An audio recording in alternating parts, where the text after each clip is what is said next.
अंबानी का जो घर है मुंबई में एंटेला, उसका रिसर्च करो।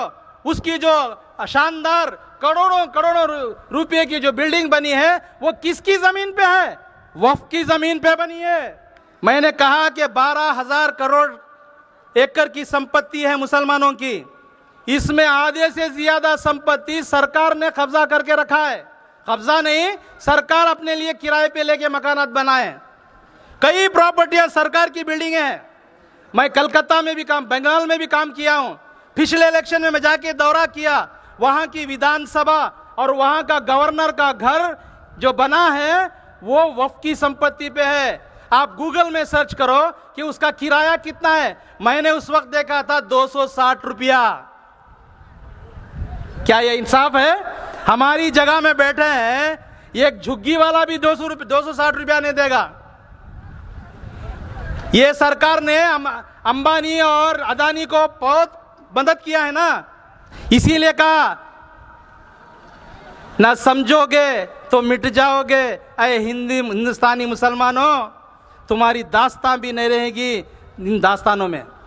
इतना लूटा है, कभी आपको मालूम था?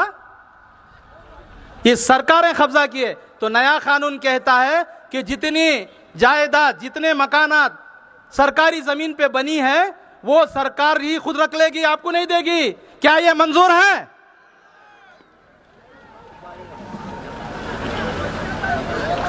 कुछ हमारे आबा अजदा आजादी के वक्त जब ये कहा गया था कि पाकिस्तान चले जाओ, मेरे दादा के दादा के दादा के दादा हजरत लाला मियां शाह कादरी, 5वीं नस्ल का हूं मैं, बगदाद से आए हुए लोगों का। उनसे भी पूछा गया तो बोले कि इस मुल्क का मैं पैदा हुआ हूं, मिट्टी खाया हूं, तो मैं दफन भी यहीं होना चाहता हूं, मैं नहीं जाऊंगा। तो रह गए, जाने वाले चले गए। जब उनकी संपत्ति थी तो कोई रिश्तेदार नहीं था तो वक्फ करके चले गए। गए कि नहीं? किसके लिए दे के गए? वो बेच के गए क्या? वक्फ करके गए। इन जालिमों ने कानून बना के रखा है, एनिमी प्रॉपर्टी एक्ट। वो कई साल पहले फाइनेंस की बिल के वक्त ये कानून बना लिया, एनिमी प्रॉपर्टी एक्ट। उसमें यह कहा गया कि जो संपत्ति पाकिस्तान जाने वालों ने छोड़ के गया है वो एनिमी है, दुश्मन की प्रॉपर्टी है, हम कब्जा कर लेंगे। क्या यह मंजूर है आपको? इसमें बहुत सारी इमारतें जाएगी, लाल किला, जामा मस्जिद, ताजमहल, कुतुब मीनार, कई मकामात, कई लाखों की जगह जिससे आज भी सरकार फायदा उठा रही है।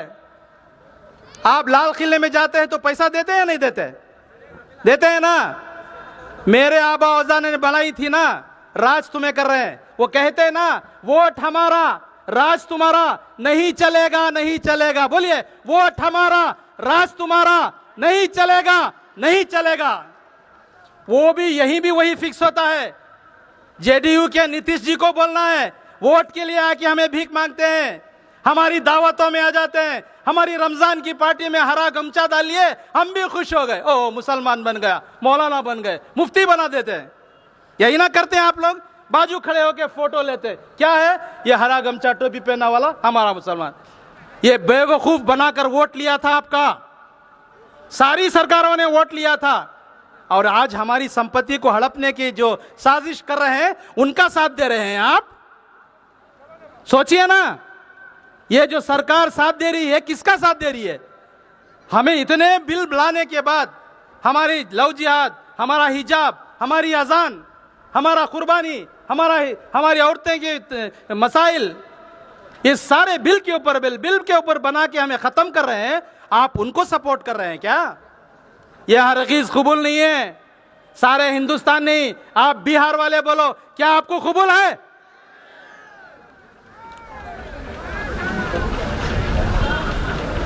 मैंने बैठे बैठे, मैं एक उर्दूदान नहीं हूं, मैं अंग्रेजी स्कूल में पढ़ा हुआ आदमी हूं, बेंगलोर से रहता हूं। मुझे उर्दू पढ़ना आती है, लिखना आता नहीं है। मैंने बैठे बैठे रात में एक शेर लिखा था, पता नहीं ये कैसा है, आप सुना समात फरमाइए।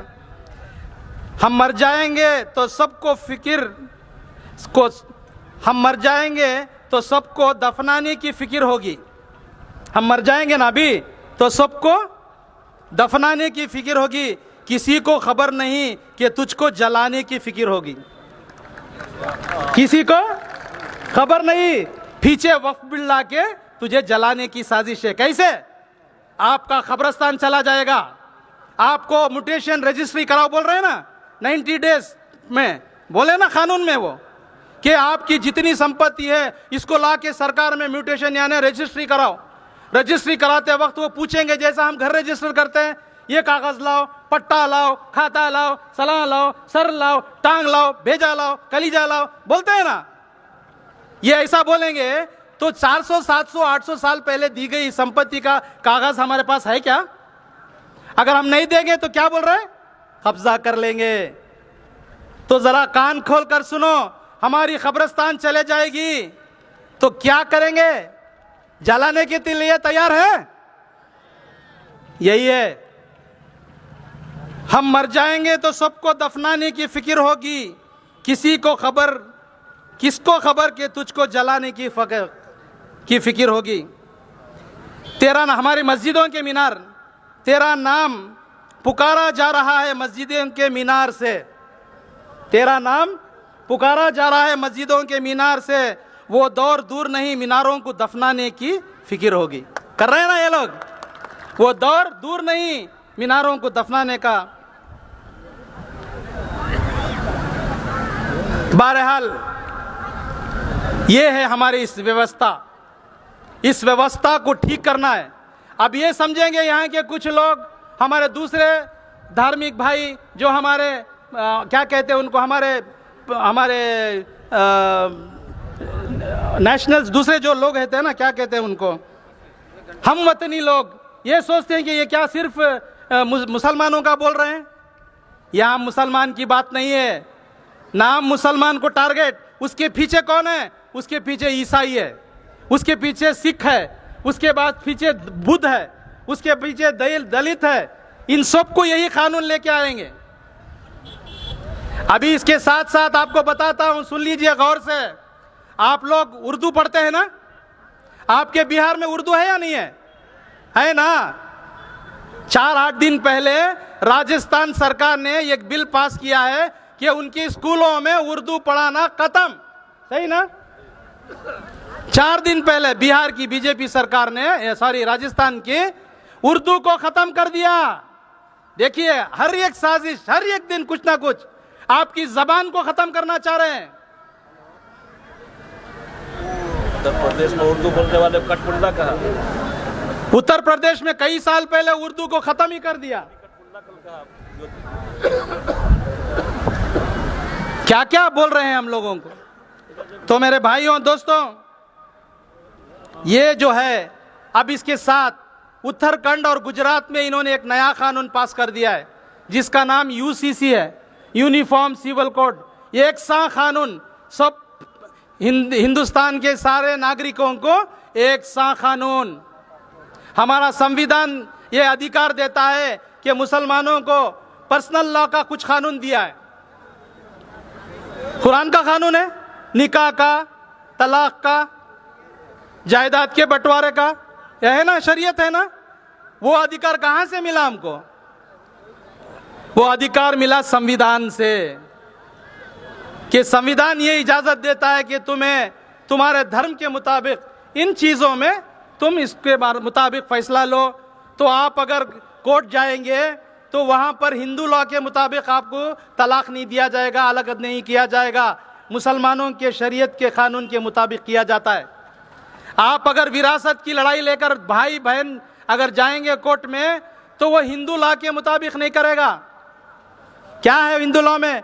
लड़की को जायदाद नहीं देते, यहां ऐसा नहीं होगा।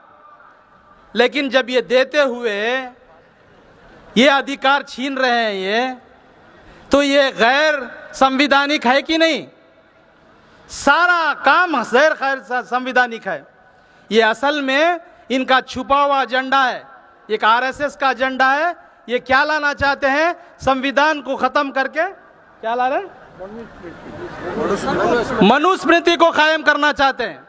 ये कहते हैं ना हिंदू राष्ट्र, मनुस्मृति को खत्म करना चाहते हैं।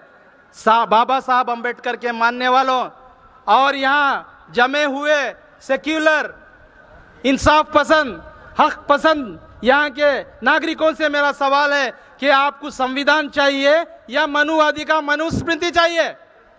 क्या चाहिए? संविधान चाहिए। हम संविधान बचाओ आंदोलन भी कर रहे हैं कोई और मंच से, जिसमें बड़े बड़े लोग हैं, जैसे राजरतन अंबेडकर भी हैं, उसके अंदर कई लोग हैं, हमारे कामले साहब जानते हैं। एक तरफ संविधान की लड़ाई हो रही है, एक तरफ ये लड़ाई हो रही है। तो ये आने वाले दिनों में हम ये भी पूछे, कल हम जब ये मंच बन रहा था, हम रात 1:30 बजे तक थे, फिर सुबह 6 बजे आए। कुछ बच्चे यहाँ पर तैयारी कर रहे थे खेल कूद में, लड़कियाँ लड़के। तो एक लड़के ने पूछा कि ये क्या हो रहा है, ये क्यों ऐसा कर रहे हैं आप? हमने वक्फ के बारे में नहीं बोला, हमने बोला आपका एक मठ होता है, आपका एक हिंदुओं का मंदिर होता है, उसका अधिकार शंकराचार्य को होता है। हाँ, हमने कहा हम बोलेंगे कि शंकराचार्य को हटाओ, कलेक्टर को दो, क्या आपको तैयार, आप इसको मानते हैं? हाँ, ये कैसे होगा? हमने पूछा कि अगर आपकी चलाने वाली कमेटी है, उसमें वो अध्यक्ष को निकाल के कलेक्टर, उसके साथ उसकी कमेटी में 2 मुसलमानों को अगर ले लीजिए तो आप तैयार हैं लेने? बोले ये कैसा होगा? हम बोले वही करने वाले हैं ये सरकार। हमारे अंदर मुदाखिलत, हमारे निजी मामले में मुदाखिलत। अब तक तो इन्होंने हमारे खाने में मुदाखिलत, हमारी अजान में मुदाखिलत, हमारे निकाह में मुदाखिलत, हमारे तलाक में मुदाखिलत, हमारी मस्जिदों में मुदाखिलत, हमारे मदरसों में मुदाखिलत। जैसा भी कहा था ना, ये अल्लाह की संपत्ति है। मौलाना रजा साहब ने कहा ना, ये अल्लाह की संपत्ति है। हम तो भले आप हमको कपड़ा नहीं दे रहे, हमको नौकरी नहीं दे रहे, हमको अनाज नहीं दे रहे, हमको शिक्षा नहीं दे रहे, हम स्वास्थ्य नहीं दे रहे, फिर भी हम जी रहे हैं, इस मुल्क की तरक्की में लगे हैं। आप जितना अनाज पिकाते हैं, क्या खुद वो को खा के आप रख लिए हैं घर में? क्या कर रहे हैं आप? समाज के लिए देना उगाते हैं आप। 10 क्विंटल अगर बनता है तो 1 क्विंटल घर में रखते हैं, 9 क्विंटल किसको दे रहे हैं? समाज में जो है खाने के लिए दे रहे हैं ना। तो आप इस मुल्क के लिए मदद कर रहे हैं या नहीं कर रहे? फिर हम जो इतना करने के बाद फिर भी हमारे साथ ये जुल्म, फिर भी हमें ये गुलामी बनाने की साजिश। तो मेरे भाइयों, इसकी सख्त से सख्त मुखालिफत। आज हमारा प्रोग्राम यहाँ हो रहा है, आज इसी टाइम में 3 बजे से आंध्रा में होगा, बड़ा समंदर के जैसा प्रोग्राम होगा।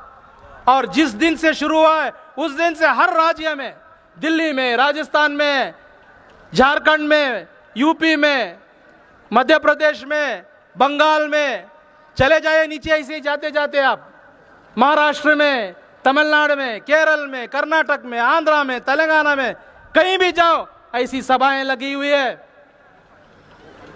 हम बताना चाहते हैं यहाँ की सरकार को, आप नीतीश की सरकार को, कि आप अपने लाभ के लिए, यहाँ पर कितने मसले थे, क्या क्या मसले थे? कोशी का मसला था, बाढ़ आके कितना लोग मरते हैं, उस बाढ़ के लिए क्या किया आपने? नरेंद्र मोदी प्राइम मिनिस्टर ने आके कहा था हम बिहार को बनाएंगे, बोलिए कितने करोड़ चाहिए? 10 करोड़, 20 करोड़, 30 करोड़, 80 करोड़ बोली लगी थी ना? बोली लगी थी कि हम 100 करोड़ देंगे। 100 कौड़ी भी नहीं आए आपको, 100 कौड़ी भी नहीं आए आपको। नीतीश जी कहाँ है 100 कौड़ी? क्या बना है? हमारे बच्चे स्कूल जा रहे हैं, टीचर नहीं है। हम पूर्णिया की अस्पताल में जाते हैं, अस्पताल का डॉक्टर सड़क पे बैठ के मरीजों को देख रहा है। मैं चंद दिन पहले अररिया जा रहा था, मैं डॉक्टर हूं, मुझे मालूम है। नाश्ता करके बगल में हमारे दोस्त आके बोले, डॉक्टर से वो सर पकड़ लिए हमारे ये साहब ने, बोले कि मेरे को देखने में। बोला क्या हुआ? ये देखिए वो बच्चे के साथ ऑपरेशन हो रहा है। कहाँ? सड़क के ऊपर, अररिया में सड़क के ऊपर। कोई आदमी उसको, बच्चे को फटा हुआ है 4 साल के, उसको टाका लगा रहा है। और वो टाके की जो सुई आती है मेडिकल की, ऐसी होती है, हमको मालूम है। उसका तागा बारीक होता है, उसकी इतनी मुंड है, मेरे पास उसकी वीडियो है, अगर मीडिया वाले चाहे तो दिखाऊंगा आपको। वो चुबाने की कोशिश कर रहा है, बच्चा चिल्ला रहा है, माँ पकड़ी है गोद में, बाप सर पकड़ा है और भाई पैर पकड़ा है, उसको ठोस रहा है, वो बच्चा चिल्ला रहा है, वो घुस नहीं रही है उसके अंदर। उसका तागा देखा तो कपड़े सीने का तागा डाला है, उसकी टूल की किट की फोटो है मेरे पास। No surgical protocols at all. Without anesthesia, without any hygiene. ना पकाए, पाकी सफाई, ना हाथ में ग्लव्स, उसको चुबा रहा है, वो चुभ नहीं रहा है। ये व्यवस्था रख के आप तरक्की बोल रहे हैं। हमारे बच्चों को ऐसे सड़क पे टाके लगा जा रहा है और तुम साजिशों के चक्कर में लगे हमारी आस्ती हड़प करने। होशियार नीतीश जी, होशियार, ये नहीं चलेगा। आप पहले स्वास्थ्य का बनाइए, हॉस्पिटल बनाइए, स्कूल लाइए। हमारे बच्चे पूछता हूं तो रजिस्ट्री कराते हैं एडमिशन सरकारी स्कूल में, पढ़ाई नहीं होती है। कहाँ है पढ़ाई? बच्चे लोग जो है ट्यूशन लेते हैं पैसा दे दे के। हम कल गए थे, एक छोटे से कमरे में 8 बच्चे हैं। कहाँ के हैं? कोई देहात का है। क्या है? हम स्कूल में पढ़ते हैं, सरकार की ने टीचर नहीं है, यहाँ आके ट्यूशन लेके पढ़ रहे हैं। एक अच्छी व्यवस्था नहीं है। और ये कुछ दे दिए ना, हथेली में जन्नत दिखाते हैं ना, इनको कहता है कि हम इतना देंगे इतना देंगे, उसकी आड़ में क्या आप जनता को बेचेंगे? हाँ? आप जो है ना दिल्ली से नहीं जीत के आए हैं, आप बिहार से आपके मंत्री और सांसद जीते हैं, याद रखिए। कहां से जीते हैं? बिहार से जीते हैं। और बिहार के वोटर कौन है? हम लोग हैं। अगर आप उनकी बात सुनकर उनका अगर साथ देंगे तो आपको जैसा हमने जिताया है ऐसा ही निकाल के जो है नीचे भी बिठाना हमको आता है।